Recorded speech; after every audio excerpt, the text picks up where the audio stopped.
যে দান করছো তোমার নিজের মুক্তি পাওয়ার জন্য, তোমার নিজের আধ্যাত্মিক আপলিফ্টের জন্য। তুমি ভেবো না যে তুমি তার উপকার করছো, তুমি নিজের উপকারের জন্য কারোর জন্য চেষ্টা করছো। এই যে ফারাক্কার থেকে আর এই হাঁটতে হাঁটতে শ্রীরামপুর অবধি গঙ্গার ধার ধরে এসেছিলেন যে বাংলা, হ্যাঁ এটা বিশাল ব্যাপার। ওখানে হাঁটতে হাঁটতে অনেক সময় লেগেছিল, অনেক সময় 2.5 মাস লেগেছিল। যেখানে ঈদ পালন হয় আপনি, আচ্ছা হ্যাঁ এখানে এই বাড়িতে, এই যে আপনার মল্লিকপাড়া আছে না, মল্লিকপাড়ার যে ছোট মসজিদ আছে, ওখানকার ওরা সব সভ্যরা আসে এবং এখানে একদিন ওরা ঈদের আগে 2 দিন আগের দিনটা এখানে নির্দিষ্ট, তারা এখানে রাত্রে ইফতার করে এবং এখানে এই বাড়িতে ওই তার আমার ঘরেতে, এবং ওটা নির্দিষ্ট এবং তাদের জন্য আলাদা ওরাই মাদুর ফাদুর সব রেখে গেছে, মানে ওইটার উপরে পালন করে চলি। সেটাই বলে আমি কথা শেষ করব। সে হচ্ছে তার আমার ইচ্ছা সবই হয় গো, সবই হয়।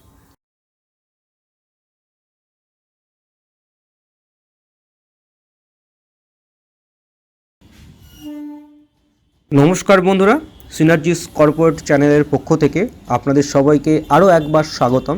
আমরা দেখতেই পাচ্ছেন আমরা চলে এসেছি শ্রীরামপুর, আপনাদের প্রিয় শহর, আমাদের প্রিয় শহর শ্রীরামপুর। এখানে আমরা আজকে একটা বিশেষ জায়গায় যাব। ভিডিওটা শেষ পর্যন্ত দেখবেন, যারা নতুন তারা সাবস্ক্রাইব করে নেবেন অবশ্যই, যেন এরকম ভিডিও প্রথমেই আপনার কাছে চলে আসে। তো আজকে আমরা যাচ্ছি শ্রীরামপুরের দাক্ষায়ণী কালীবাড়ি। যারা এখান থেকে আসতে চাইছেন শ্রীরামপুর স্টেশনে নেমে মানে মেন লাইন ব্যান্ডেলগামী যে কোনো লোকাল থেকে শ্রীরামপুর নেমে একটা টোটো করে তারামায়ের কালীবাড়ি বা দাক্ষায়ণী তারামায়ের কালীবাড়ি বলে চলে আসবেন। হেঁটে আসলে খুব বেশি হলে ম্যাক্সিমাম 10 মিনিট টাইম লাগবে, আর টোটো করে এলে পর জনপ্রতি 10 টাকা করে টোটো শেয়ারে ভাড়া নেবে। তা চলুন। আজ 3রা জানুয়ারি 2024, আমরা চলে এসেছি শ্রীরামপুরে দাক্ষায়ণী তারামায়ের বাড়িতে। এখানে আজকে সারদা মায়ের জন্মতিথি উদযাপন হচ্ছে। অ্যাকচুয়ালি সারদা মায়ের জন্মদিন 22শে ডিসেম্বর, ওনার জন্মসাল হচ্ছে 1853, কিন্তু এখানে বা ম্যাক্সিমাম জায়গাতেই যেমন আমরা জানি জন্মতিথিটাকেই বেশিভাবে উদযাপন করা হয়। তো আজকে সারদা মায়ের জন্মতিথি, আমরা চলে এসেছি এখানে। এখানকার এই তারা মায়ের বাড়িতে এখানে পুরো পরিচালনা করেন বা দেখাশোনা করেন বা দায়িত্বে ইনি রয়েছেন আমাদের পলাশ মহারাজজি। ওনার কাছ থেকে শুনে নেব এই তারামায়ের দাক্ষায়ণী তারামায়ের কালী বাড়ি সম্পর্কে এবং তার সঙ্গে সারদা মায়ের যে জন্মতিথিটা উদযাপন হচ্ছে এইটা সম্বন্ধে 2-4 কথা। আচ্ছা, প্রথম কথা সবাইকে আমার তরফ থেকে, তারামার বাড়ির থেকে আমি সবাইকে অভিনন্দন জানাচ্ছি। আর মা সারদার চরণেতে আমি প্রণাম জানিয়ে, আর তারা দাক্ষায়ণী মাতার চরণে প্রণাম জানিয়ে আজকে আপনাদের সঙ্গে এই আলোচনাটা শুরু করছি। এই তারামায়ের বাড়ি আমাদের গুরুদেব শ্রী শ্রী অশোক কুমার মুখোপাধ্যায় মহাশয় এটাকে স্থাপন করেছিলেন। ওনার পৈতৃক বাড়িতে মাতা তারা দাক্ষায়ণী ওনাকে স্বপ্নে দর্শন দিয়েছিলেন এবং তার পূজা করতে বলেন, এবং তারামাকে আপনারা যেমন দেখছেন এরকম সোনালী মূর্তিতে আবির্ভূত হয়ে তিনি পূজা নিতে শুরু করেন। তারপরেতে ওই পিতৃপুরুষের বাড়িতে স্থান হচ্ছিল না, মানে এত ভক্ত সংখ্যা বেড়ে গিয়েছিল, শিষ্য সংখ্যা বেড়ে গিয়েছিল, যে তার জন্য স্থান হচ্ছিল না বলে এই বাড়িটা পরে গোস্বামী পরিবারের থেকে নেওয়া হয় এবং তারপরে 1976 সালে এটা নেওয়া হয়। 77 সাল থেকে তারামা এই বাড়িতে চলে আসেন এবং এখানেতে তার নিত্য পূজা, 4 বেলা ভোগ, সমস্ত কিছু ব্যবস্থা হয়। আর আমাদের এই বাড়িটাকে দেখলে আপনাদের বুঝতেই পারছেন যে এটা উদ্বোধনে মায়ের বাড়ির সঙ্গে অনেক সিমিলারিটি রয়েছে। আপনারা তো দেখতেই পাচ্ছেন, যেমন ওখানে বারান্দা রয়েছে বা রয়েছে, যেমন প্রথম বাড়িটা দেখতে আসা হয়েছিল, গুরুদেব প্রথমে দেখেই বলেছিলেন যে এটা যেন মনে হচ্ছে উদ্বোধনের মায়ের বাড়ি। তো সেই জন্য একবারেতে এই বাড়িটা নেওয়া হয়েছিল। গোস্বামীরা আমাদের একটা এই সময় করেছিলেন যে তারা এটা শুধু রেজিস্ট্রেশনের পয়সা নিয়েছিলেন, এই বাড়িটার জন্য কোনো রকম দাম নেননি।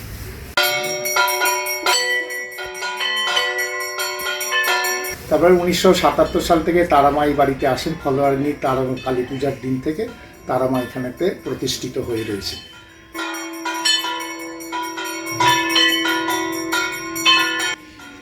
বিশেষ বিশেষ পুজো এখানে যেগুলো হয় সেটা গুরুদেবের জন্মদিন আমরা 4 ফেব্রুয়ারি খুব বড় করে পালন করি। জন্মতিথি ওনার হচ্ছে মাঘী কৃষ্ণা দ্বিতীয়া, সেই দিনকে আমরা সাধু সেবা, তারপর সাধু ভান্ডারা এইসব করি। দুর্গাপুজো তো হয়ই, 2001 সাল থেকে এখানে দুর্গাপুজো হচ্ছে। মাতা অভয়া দুর্গা, দু হাতে দুর্গাপূজা হয় এখানে। মাতা দুর্গার এখানে 2 হাতে দুর্গা হয়।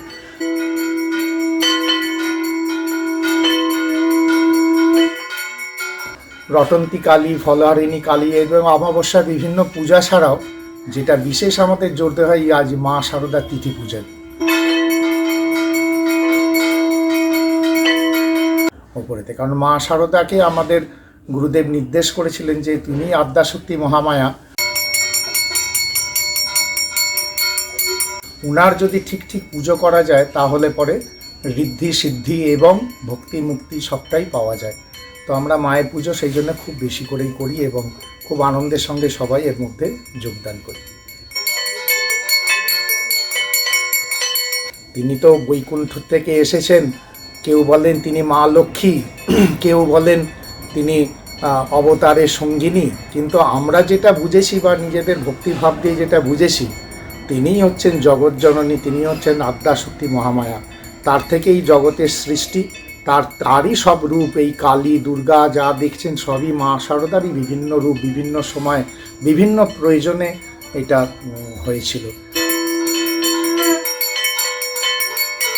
সেটাই মা শারদাকে আদিশক্তি মহামায়া বলেই আমরা মনে করি এবং তার পূজাও যে আমরা আজকে সারাদিন ধরে করলাম, যে হোমযজ্ঞ হলো আপনারা দেখেছেন তো, যে আমরা আদ্যাশক্তি মহামায়ার মন্ত্রতেই তাকে আমরা বোধন করি, পূজা করি, অভিষেক করি এবং তাকে সেরমভাবেই নিবেদন করি। আমি আর কিছু কয়েকটা জিনিস জেনে নিতে চাইবো। এই প্রতিষ্ঠানটা নিশ্চয়ই কোনো ট্রাস্টের আন্ডারে চলে? হ্যাঁ, এটা আমাদের গুরুদেবের নামেতেই, এটা ওনার শরীর যাওয়ার পরে, এটা ওনার অ্যাকচুয়ালি বাসস্থান ছিল। তো তারপরেতে ওনার যারা আমরা দীক্ষিত শিষ্য, অনুরাগী ভক্ত, আমরা এটাকে তার নামেতেই একটা ট্রাস্ট স্থাপন করি। এটা দেখবেন বাইরেতে ঢোকবার সময় লেখা রয়েছে জয়গুরু শ্রী শ্রী অশোক কুমার মুখোপাধ্যায় সেবা কেন্দ্র ট্রাস্ট।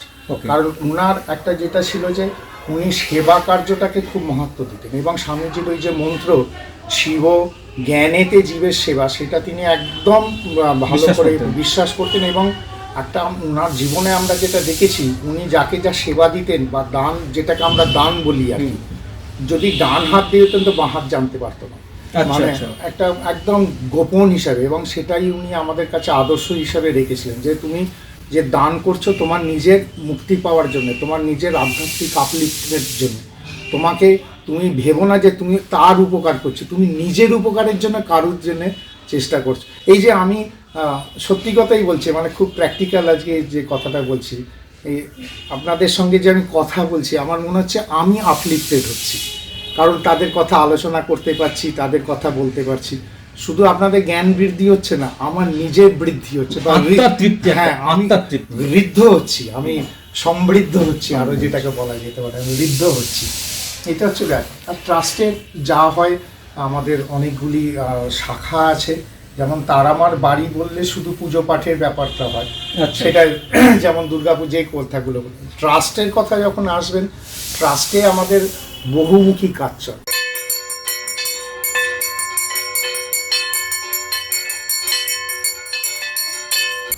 আচ্ছা, দুটো যেমন স্বামীজি বলেছিলেন, শাকের টাকা শাকে, মাছের টাকা মাছে, এটা আমাদের গুরুদেব প্রথম থেকেই শুরু করেছিলেন।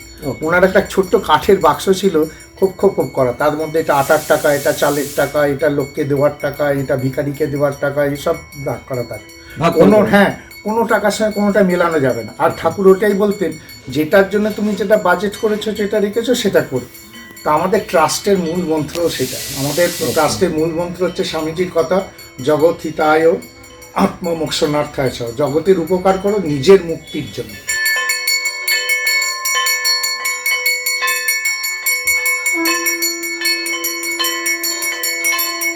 তা আমরা সেটাই চেষ্টা করি। আমাদের ট্রাস্টের 2004 সালে স্থাপন হয়েছে 8ই আগস্ট।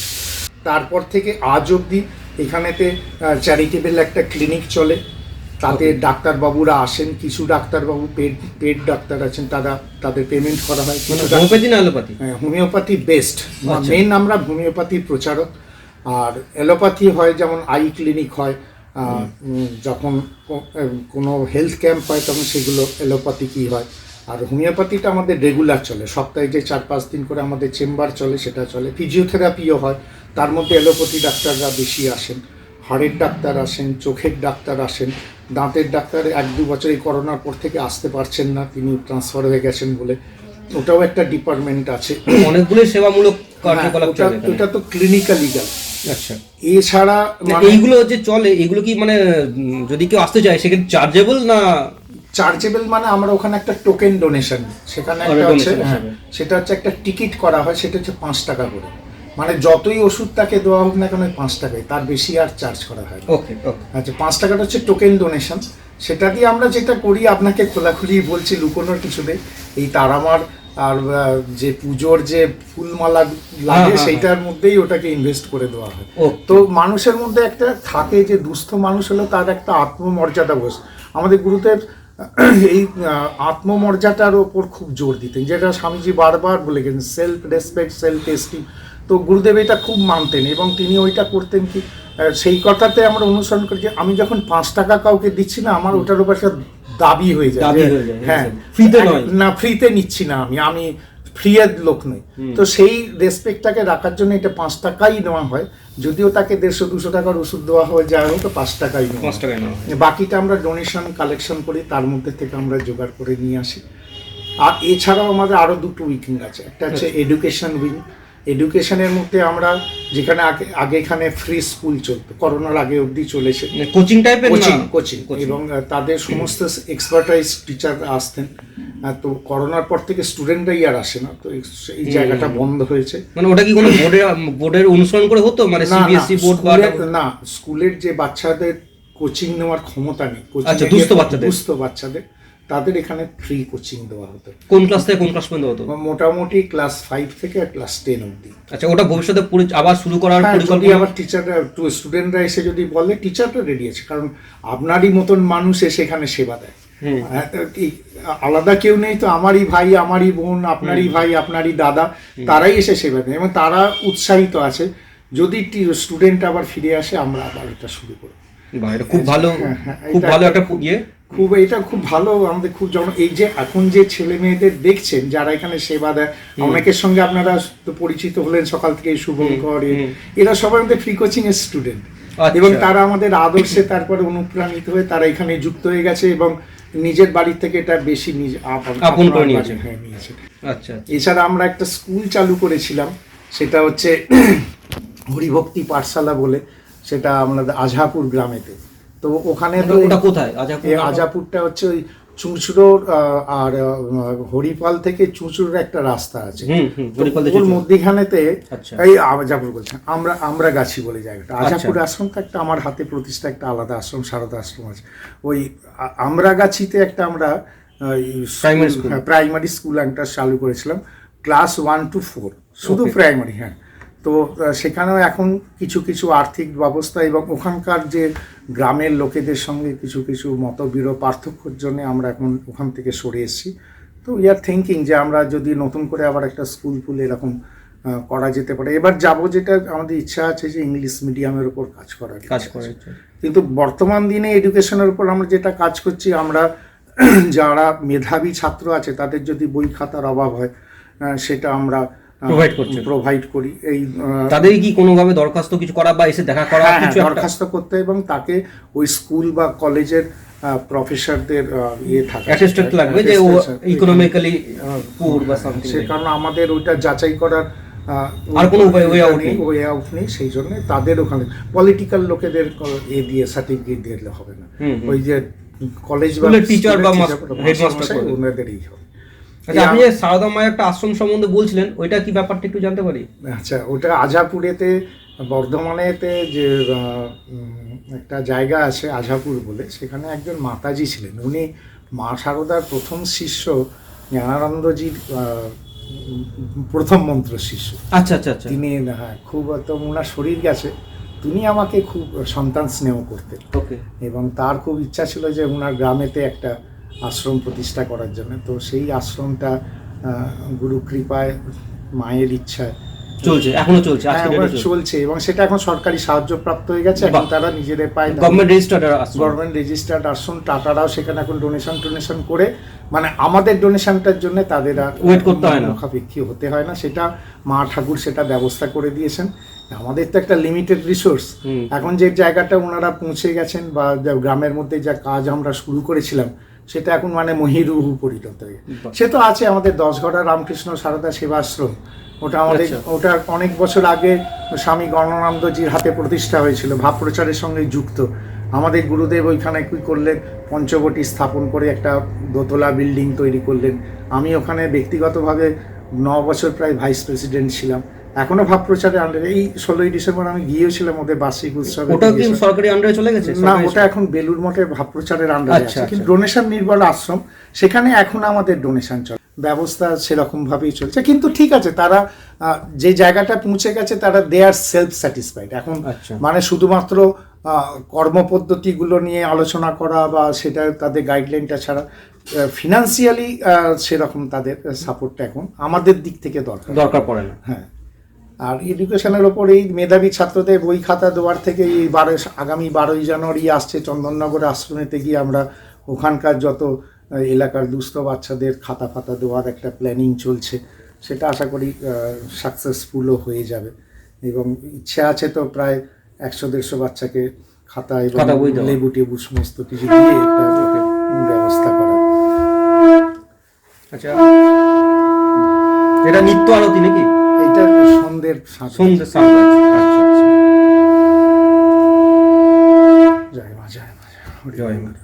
আচ্ছা, আর একটু কয়েকটি জানতে চাইবো, যেমন কেউ যদি মনে করে এখানে এসে কিছু ডোনেশন দেবে এই দুস্থ বাচ্চাদের সাহায্য করার উদ্দেশ্যে হোক বা পুজোর উদ্দেশ্যে হোক, সে কিভাবে যোগাযোগ করতে পারে, কিভাবে আসতে পারে? আমাদের তো ব্যাংক অ্যাকাউন্ট আছে, আর সবচেয়ে বড় কথা যেটা আছে, এমনি ছোটোখাটো প্রতিষ্ঠানগুলো যেটা হয় না, আমাদের কর্মপদ্ধতি দেখে গভর্নমেন্ট আমাদের 80G সার্টিফিকেট দিয়েছে। ওকে, এইটি আমাদের 12-এর রেজিস্ট্রেশনও আছে, 80G সার্টিফিকেটও আছে। তো আপনি যাই পুজোর ক্ষেত্রেও যদি দেন আর এমনি জেনারেল ডোনেশন হিসাবে সেবা ক্ষেত্রের জন্য যদি দেন, সবটাই আপনার ওই ভারত সরকারের আয়কর বিভাগের 80G ছাড়পত্র পাবে। এবং যেহেতু 12-এর রেজিস্ট্রেশনও আমাদের আছে, সেই সুযোগ সুবিধাটাও তারা এখানে যারা ডোনেট করতে চায়, আচ্ছা, কেউ যদি মনে করে এখানে এসে মানে দীক্ষা নেবো বা মায়েরই করবো, সেই সুযোগ সুবিধা কি রয়েছে? দীক্ষা দেওয়াটা এই মুহূর্তে আমাদের এখনো বন্ধ আছে। আমরা মোটামুটি রামকৃষ্ণ মিশনেতে অথবা চন্দননগর রামকৃষ্ণ আশ্রমেতে অথবা ওই বর্ধমানে যে সারদা আশ্রমে আমি যাই, সেই আশ্রমেতে যে গুরুদেবরা দীক্ষা দিচ্ছেন তাদের কাছে আমরা যোগাযোগ করি। বিশেষ করে মিশনকে আমরা জোর দিই, আর রামকৃষ্ণ মিশন, কারণ আমরা ওই আদর্শেতে, যেহেতু আমাদের গুরুদেব রামকৃষ্ণ আদর্শে ছিলেন, তো ওখানকার মহারাজদের আমি রিকোয়েস্ট করি, এবং যে ডেটটা পাওয়া 3-4 মাস দেরি হয়, সেটা গুরু কৃপায় আমি মানে হয়তো 1 সপ্তাহে, যদি সব তার বইটই সব পড়া থাকে বা ঠাকুর মা স্বামীজি সম্বন্ধে ঠিকঠাক জেনে থাকে, 1 সপ্তাহের মধ্যে ডেট দিয়ে তার দীক্ষার ব্যবস্থা করে। গুরুবারই হয়তো সেটা হলো, যেহেতু আমরা কি বলে যোগাযোগ করিয়ে দিচ্ছি, সেই হিসাবে তাদের সেই শ্রদ্ধাটা এখানকার ওপরেও থাকে, এবং তারা যাতায়াত করেন, মায়ের সেবাতেও আসেন, সব কিছু আসেন। গাইডলাইনটা গুরু কৃপায় আমরাই করতে পারি। তারপরে এখান থেকে কোনো দীক্ষা বা এখান থেকে মেম্বারশিপ? হ্যাঁ, মেম্বারশিপ আছে। মেম্বারশিপ আমাদের মেম্বারশিপ প্রপার ফর্ম আছে, এবং সেটা গভর্নমেন্ট রেজিস্টার্ড ফর্ম। মেম্বারশিপের আমাদের খুব সামান্য, মাসে 10 টাকা মাত্র মেম্বারশিপ, বছরে 120 টাকা মেম্বারশিপ। আর তারপরে কেউ যদি মাসে 10 টাকা, বছরে 120 টাকা, দুটো কি আলাদা? মানে মাসে ওটা আলাদা, বছরটা আমরা বছরে তো একসঙ্গে নিই, যেহেতু এটা এত লো অ্যামাউন্ট, সেই জন্য আমরা মার্চ টু মার্চ একেবারে নিয়ে নিই। তো 120 টাকা একেবারে নিয়ে নিই, সে মেম্বার হয়ে গেল। তার মধ্যে ওই একটা ফর্ম ফিল আপ করতে হয়, যেটা ওই সরকারের ঘরেতেই জমা থাকে, আমাদের এখানে একটা কপি থাকে। আর এই মেম্বারশিপ নিতে আমার কোনো ক্রাইটেরিয়া আছে বা কোনো ক্রাইটেরিয়া? 3টে ক্রাইটেরিয়া আছে। ফার্স্ট হচ্ছে তাকে ঠাকুরমা স্বামীজি এবং সনাতন ধর্মের অনুসারী হতে হবে। মানে দীক্ষা থাকতে হবে কোথাও না কোথাও? না, দীক্ষা না থাকলেও অনুসারী হতে হবে। মানে পার্থক্যটা কি? দীক্ষা না অনুসারী? দীক্ষা হচ্ছে সে ইনিশিয়েটেড, মানে তার কানে মন্ত্র দেওয়া হয়েছে, সে গুরুকরণ হয়ে গেছে। আর কারুর কানে মন্ত্র হয়নি, কিন্তু সে ধর্ম অনুরাগী লোক, অলওয়েজ ওয়েলকাম।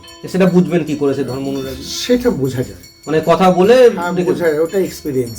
ওকে, ওটা এক্সপিরিয়েন্স। আর এটা ফার্স্ট। দ্বিতীয় হচ্ছে তাকে সেকুলার হতে হবে, তার মধ্যে কোনো গোঁড়ামি থাকলে পরে আমরা সাধারণত গ্রহণ করি না।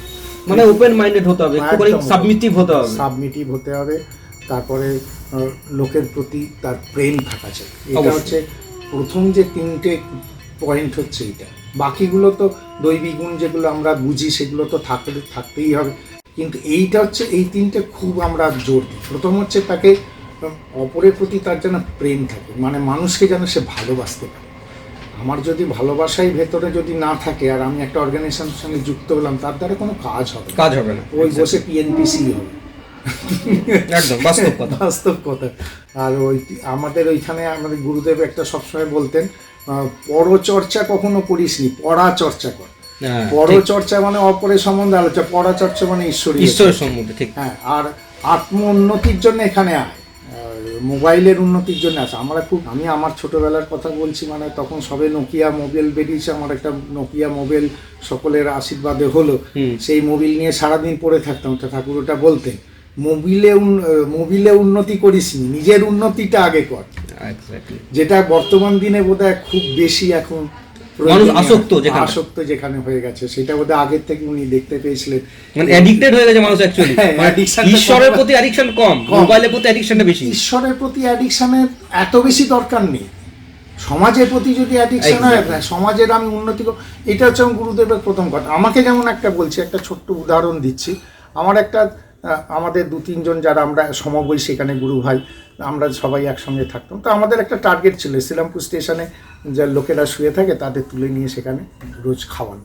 এটা রেগুলার আমাদের ছিল, যাই মানব সেবা করছি, জনসেবা করছি, এরকম একটা ভাবছি। ঠাকুর কিন্তু একদিন বললেন, 3-4 দিন বলে, দেখ, একটা মানুষকে খাওয়াতে খাওয়াতে আরও বড় ভিখারি করতে পারে, কিন্তু মানুষটাকে যদি জ্ঞান দিয়ে তাকে যদি নিজের পায়ে দাঁড় করিয়ে দিস, তাহলে কিন্তু ও আরও 4 জন লোককে খাওয়াতে পারে। Do this. তো উনি এই দানের থেকে জ্ঞান দানটা বা নিজের উন্নতির দানটা সবচেয়ে বেশি তিনি প্রেফার করতেন, এবং সেই আদর্শটাই আমাদের জয়গুরু সেবা কেন্দ্র, আমাদের এইটাই আদর্শ আর কি, যে মানুষকে পেট ভরে খাওয়া যদি প্রোভাইড করতে পারলাম, তার মন ভরে আর আত্মা ভরে যেন আমরা আসল জ্ঞানটা যেন তাকে বুঝিয়ে প্রকৃত মানুষ হতে পারে, মান আর হুঁশ যেন তার আসতে পারে। এটা হচ্ছে আমাদের মূল টার্গেট, আমাদের সেবা কেন্দ্র।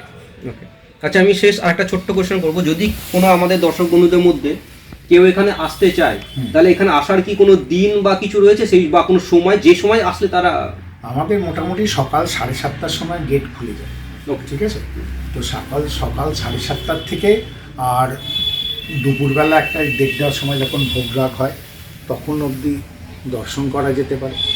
আর যদি এখানে প্রসাদ পেতে চায়, সেটা একদিন আগে বলে দিলে খুব ভালো হয়, কারণ ছোট জায়গা তো, খুব বেশি মানুষের জন্য ব্যবস্থা থাকে না, তাহলে সেরকম বুঝে আমাদের ব্যবস্থা হবে। মানে আপনার ফোন করে দিলে পরে, ফোন নাম্বারটা ডেস্কটপ আমি স্ক্রিনের মধ্যে দিয়ে দিচ্ছি, আমার যে ফোন নাম্বারটা, তো ফোন করে যোগাযোগ করে আসতে পারে। 1 নম্বর কথা। 2 নম্বর কথা হচ্ছে, বিকেলবেলার দিকে যারা কেউ আসতে চান, তাদের এই 5টা 5:30টার সময় মন্দির আমাদের আবার খুলে যায় নিত্য, এবং সেটা রাত্রি 9টা অবধি খোলা থাকে, এবং তারা আসতে পারে। আর যদিও আমাদের নিচের গেটটা বন্ধ, আগে থাকতো না, খোলা থাকতো, কিন্তু কয়েকবার চুরি হওয়ার জন্য, চুরি হয়নি কিন্তু চুরির পরিস্থিতি হওয়ার জন্য লোকজন ওপরে এসে, তাদের পরে জানা গেছে তারা অন্যরকম মনোভাবে এসেছিলেন, সেই জন্যই গেটটাকে বন্ধ করা থাকে। কিন্তু বেল বাজালে সবসময় সবাইকে, তো মানে গেটটা বন্ধ থাকে, ওখানে বেল প্রেস করলে আপনি উপর থেকে খুলে দেবেন, প্রবেশ করতে পারবেন। আচ্ছা, এই যে এখানে যে নিত্য যে পুজোটা হয়, এটা কি কোনো স্পেশালিটি রয়েছে, যে কোনো বার বিশেষ কোনো পুজো হয় এরকম টাইপের কিছু? না, সেরকম কিছু না। আমাদের যেটা করা হয় সেটা হচ্ছে, যেহেতু মা তারা বা মা কালী এখানে অধিষ্ঠাত্রী দেবী, সেই জন্য মঙ্গল শনি বৃহস্পতিবারে একটা স্পেশালিটি তো রয়েছে। মঙ্গল বৃহস্পতি শনির মধ্যে বৃহস্পতিবার দিন মায়ের স্নান করানো হয়। প্রত্যেক বৃহস্পতিবার মায়ের স্নান হয়, এবং সমস্ত, মানে যেমনভাবে একজন মানুষ স্নান করে, সেরকমভাবে মায়ের একদম পুরোপুরি স্নান করানো। একটা ডেফিনেটলি দেখার মতো জিনিস, একটা ভীষণ দেখার মতন জিনিস। মঙ্গলবার সবাই স্নান করতে পারেন যারা দীক্ষিত। আচ্ছা আচ্ছা। এবং তাদের একটা ক্রাইটেরিয়া, একটা মাস্ট ক্রাইটেরিয়া হচ্ছে, যে পোশাকটা পরে তারা রাস্তা দিয়ে আসছেন, সেটা এখানে ছেড়ে একটা পরিষ্কার শুদ্ধ একটা পরিধান করে, এবং মন শুদ্ধ করে, ডেফিনেটলি মন শুদ্ধ তো করতেই হবে, নাহলে পৌঁছাতে পারবেন। আর মঙ্গলবার দিনকে মাকে মালা টালা পরিয়ে একটা বিশেষ পূজা করা। অন্যদিন পঞ্চপ্রচারে পুজো হয়, ওই দিন হয়তো দশপ্রচার হলো, বিশেষ তিথি থাকলে ষোড়শপ্রচারে পুজো হলো। যেমন আজকে আপনারা দেখলেন হোম টোম হয়ে ষোড়শপ্রচারে পুজো হল। শনিবারও তাই, শনিবার দিনও ওই রকম, আর বিশেষ এইটাই বিশেষ। আচ্ছা আচ্ছা। আর তিথিগুলোতে যেমন অমাবস্যার তিথি হলো, হলো, যেগুলোতে মায়ের পূজা আমাদের গুরুদেব নির্দেশ করে দিয়ে গিয়েছিলেন। আচ্ছা। সেইগুলো অথবা তারাপীঠে যেগুলো মোটামুটি যেগুলো আছে, তো সেই পূজাগুলোতে আপনার হোমযজ্ঞ করে পূজা হয়। ষোড়শোপচারে একদম বিশেষ পূজা হয় আর কি। মাতা সর্বদেবৈ স্বাহা ওং ঐং হ্রিং সর্বদেব। আচ্ছা, এখানে দেখলাম আমি মা তারার সঙ্গে আরো অনেক দেবী প্রতিষ্ঠান রয়েছে। প্রথম হচ্ছে যিনি অনেকগুলি নারায়ণ রয়েছেন দেখবেন আমরা গিরি সম্প্রদায়। আচ্ছা। আমাদের গুরুদেব যে ইনিশিয়েশন নিয়েছিলেন, দীক্ষা নিয়েছিলেন, সেটা শ্রীমৎ স্বামী হরদত্তাত্রেয় আনন্দ গিরিজি মহারাজের কাছ থেকে। তিনি 1008 উপাধি প্রাপ্ত ছিলেন। তো উনি ছিলেন বেনারসের যে কাশীধামের যে অন্নপূর্ণা মন্দির আছে ওনার মহন্ত ছিলেন, এবং তার মা অন্নপূর্ণার স্বপ্নাদেশেই তিনি গুরুদেবকে 7 বছর বয়সে দীক্ষা দিয়েছিলেন। আচ্ছা গঙ্গার ধার থেকে খুঁজে মা অন্নপূর্ণার নির্দেশে। আচ্ছা। তো সেই যে ওখানকার যে কাশী অন্নপূর্ণার যে পদ্ধতি, সেই পদ্ধতিতে আমাদের এখানে মাছ মাংস রান্না হয় না। মানে তারা মার পুজো হয়, উগ্রতারার পুজো হয়, অথচ মাছ মাংস হয় না। মাতা সর্বদেবৈ স্বাহা ওং ঐং হ্রিং সর্বদেবী সর্বময়ী মাতা সর্বদেব। এখানে যে নিত্য যে পূজা পাঠ হয়, সেই নিত্য পূজা এবং ভোগরাগ যে হয়, সেটা কিন্তু নিরামিষ সঙ্গে হয়। সেটা তো আপনারা আজকে লক্ষ্য করলেন। আমাদের এখানে মাছ মাংস হয় না, কারণ আমাদের যিনি পরম গুরুদেব শ্রীমৎ স্বামী হরদত্তাত্রেয় আনন্দ গিরিজি মহারাজ, উনি 1008 উপাধিপ্রাপ্ত ছিলেন। উনি কাশীধামের যে অন্নপূর্ণা মাতা আছেন, সেই অন্নপূর্ণা মাতার ওই আশ্রমেতে মহন্ত ছিলেন। তো মায়ের নির্দেশেই তিনি আমাদের গুরুদেবকে 9 বছর বয়সে দীক্ষা দিয়েছিলেন। ওকে দেখানো হয়েছিল যে এখানে গঙ্গার ধারে কে পাবে। ওং ঐং হ্রিং সর্বদেবী সর্বময়ী মাতা সর্বদেবৈ স্বাহা। উনি ফারাক্কার থেকে আর এই হাঁটতে হাঁটতে শ্রীরামপুর অব্দি গঙ্গার ধার ধরে এসেছিলেন। যে বাংলা, হ্যাঁ, এটা বিশাল ব্যাপার। ওখান থেকে হাঁটতে হাঁটতে এসেছিলেন। অনেক সময় লেগেছিল, অনেক সময়, 2.5 মাস লেগেছিল। যে গঙ্গার ধারটা এই নির্দিষ্ট মানুষটাকে দেখতে পেয়ে ইনাকে দীক্ষা দিয়েছিল। তো ওই কাশীধামের যে ব্যবস্থাপনা, সেই অনুযায়ী আমাদের এখানে নিরামিষাশী, যদিও উগ্রতারা মূর্তিতে আমাদের এখানে পুজো হয়, কিন্তু আমাদের এই মদ বা সুরা যেটা বলা হয়, সুরা এবং মাংস এবং মৎস্য এখানে বর্জিত। আমাদের একদম নিরামিষ ভাবেতে এখানে রান্না হয়। বলিদান আমাদের হয়, সেটা হচ্ছে ওই কখনো অমাবস্যার পুজোগুলোতে হয় ছোট এলাচ বলি, বা ওই জায়ফলের বলি, আচ্ছা, কখনো শশার বলি। সেটা যেমন যেমন নির্দেশ আছে ওই স্ক্রিপচার অনুযায়ী আমাদের ওই পূজা পদ্ধতি যে আছে সেরকমভাবে বলি। আর দুর্গা পুজোতে আখ বলি হয়, আর কুমড়ো বলি হয়, শশা বলি হয়। সে আগে কর্তন করা হয় মাটির তলায়, মাটি দিয়ে, যেহেতু দোতলার ওপর তো কর্তন করা নিষিদ্ধ, কারণ ভূমি পায় না বলে। কিন্তু ওখানেতে মাটি রেখে মাটি, ওই গঙ্গা মাটি দিয়ে ভূমি তৈরি করে, ভূমিকে আহ্বান করে তার উপরে কর্তন করা হয়। তো এই একটা পুজো পদ্ধতি আছে। আর বিশেষ পূজা যেটা আপনি বললেন, যে সাধারণ পূজার বিশেষ পূজার মধ্যে তফাৎ যেটা, সেটা হচ্ছে কিছু একটা রহস্য পূজা আছে। সেটা আমি সব দরজা বন্ধ করেই করা হয়। সেই রহস্য পূজাটা তো আমি বলতে পারবো না। ডেফিনেটলি ওটা কি বিশেষ কোনো দিন হয় না? বিশেষ ওই ফলোয়ারিনী রটন্তী এবং মা শারদার তিথি পুজো আপনারা লক্ষ্য করেছেন, একটা সময় দরজা বন্ধ ছিল, এবং সেই সময় একটা বিশেষ পুজো একটা হয়। তো সেটা আমি প্রকাশ্যে বলতে পারবো না। সেটা যখন এখানকার কেউ ইনিশিয়েশন পাবেন বা পরবর্তীকালে যারা দায়িত্ব গ্রহণ করবেন, সেই রহস্য পূজাটা একটা হবে। আর তাছাড়া বাকি সব সেম। এখানে যদি মায়ের দর্শন করতে চাই, তো কিভাবে আসতে পারে, এবং তার জন্য কোনো নির্দেশিকা কিছু রয়েছে কিনা? নির্দেশিকা যেরকম সময় আমি বললাম, সকালে 7:30 থেকে 1:30 অবধি ওই সময় মায়ের দর্শন হতে পারে। আর সন্ধ্যেবেলায় তো আপনার 5:30 থেকে রাত্রি 9টা অবধি। না, টাইম ছাড়া কোনো খাওয়া দাওয়ার নির্দেশ কোনো কিছু? না, আর কোনো এইসব কোনো নির্দেশও নেই, আর কোনো ওই ধর্মেরও কোনো বিচার নেই। আচ্ছা, এখানে যে এই ধর্মতেই বিশ্বাসী হতে হবে, ওই ধর্মে ইনিশিয়েটেড না, এখানে এসব আমাদের গুরুদেব টোটালি সেকুলার। আপনি আশ্চর্য হয়ে যাবেন, আমাদের যে সন্ধি পুজো নিয়ে যায়, সে মুসলমানরা সন্ধি পুজোর ভোগ বই নিয়ে যায়, বা তারা যে ভোগ নিয়ে আসে, মুসলিমরা বা খ্রিস্টানরাও নিয়ে আসে, কোনো অসুবিধা। এখানেতে ঈদও মন শুদ্ধ হওয়াটা বড় কথা। এখানে ঈদ পালন হয়। আপনি আচ্ছা, হ্যাঁ, এখানে এই যে আপনার মল্লিকপাড়া আছে না, মল্লিকপাড়ার যে ছোট মসজিদ আছে, ওখানকার ওরা সব সভ্যরা আসে, এবং এখানে একদিন ওরা ঈদের আগে 2 দিন আগের দিনটা এখানে নির্দিষ্ট, তারা এখানে রাত্রে ইফতার করে এবং এখানে মানে এই বাড়িতেই? এই বাড়িতে আচ্ছা, ওই তার আচ্ছা। আমার ঘরেতে, এবং ওটা নির্দিষ্ট এবং তাদের জন্য আলাদা ওরাই মাদুর ফাদুর সব রেখে গেছে, মানে ওইটার উপরে করবে। ওকে, আচ্ছা। আর এটা খুব বিরল একটা দৃষ্টান্ত। আর ক্রিসমাস ইভটা তো খুব জোর করেই করা হয় এখানে, 24শে ডিসেম্বর যেটা হয় যীশু খ্রিস্টকে সাজিয়ে, ওটা তো মিশনেও হয়, কিন্তু আমাদের ঈদ পালনটাও আমাদের হয়। শান্তি কুরু মঙ্গল কুরু নমস্তুতে।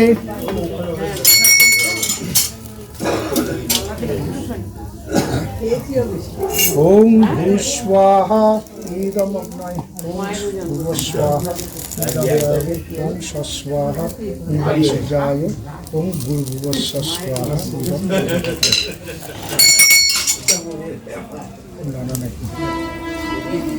শিবের 28টা করে, তারপর তিনটে করে আসবে। ওম ভূস্বাহা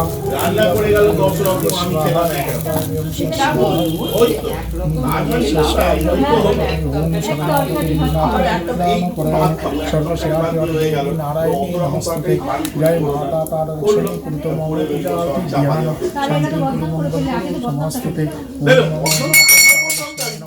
মঙ্গল সমস্তে না, অনেকে আসার সময় যে এই খেয়ে আসতে হয় বা খেয়ে আসতে হয় না, খালি পেটে আসতে হয়, এরকম ধরনের কোনো রেস্ট্রিকশন নেই। শুধু নেশা না করে আসলে। আচ্ছা আচ্ছা, বললাম মনটাকে সাফ করে এসো, যেটা তোমার বুদ্ধিটাকে হুব্বা না করে দেয়।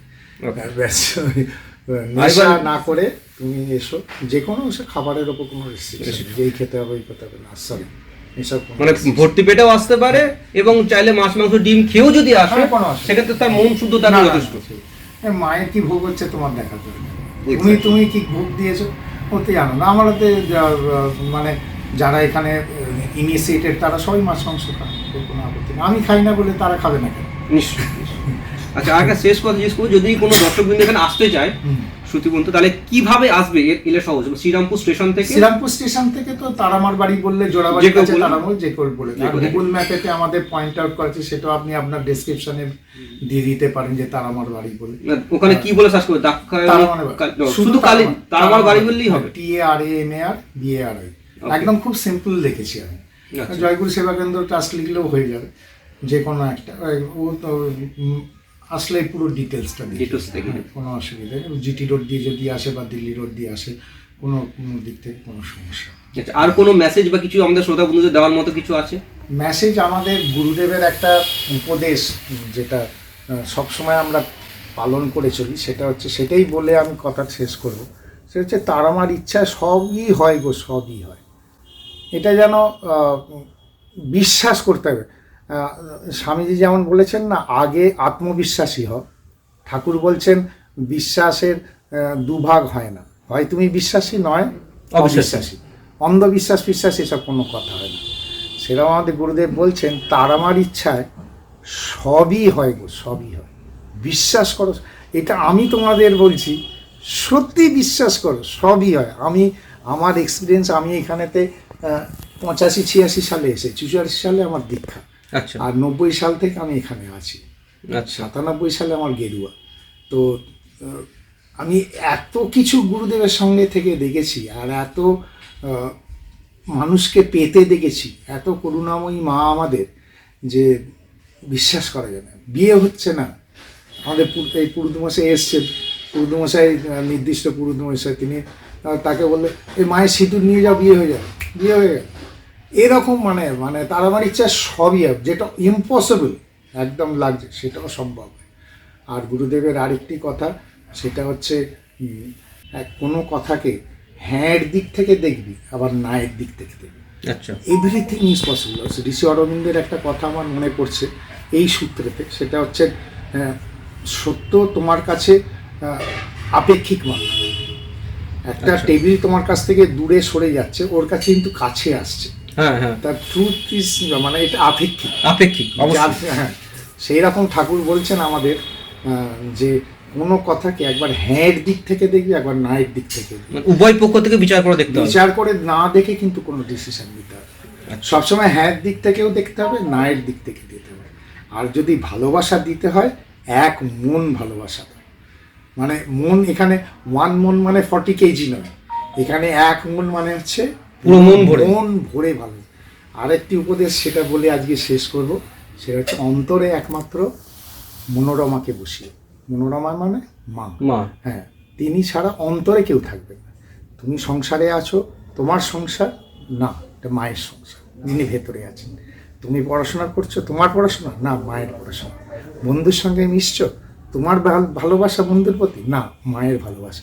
তাহলে সেলফনেসটা খুব ভালো করে করা তৈরি যায়। হয়। আর যদি সেলফনেস হওয়া যায়, স্বার্থ বুদ্ধিটা যদি ছাড়া যায়, তাহলে কিন্তু আর ফলের চিন্তা করতে হবে না। গীতাতে ভগবান বলেছেন না, মা ফলেষু কদাচন। তুমি যখনই নিঃস্বার্থ হবে তখন তুমি ফল পাবে। ফল ডেফিনেটলি পাবে। ফলের আশা না করেও, প্রত্যাশা না করেও তুমি ফল পাবেই পাবে।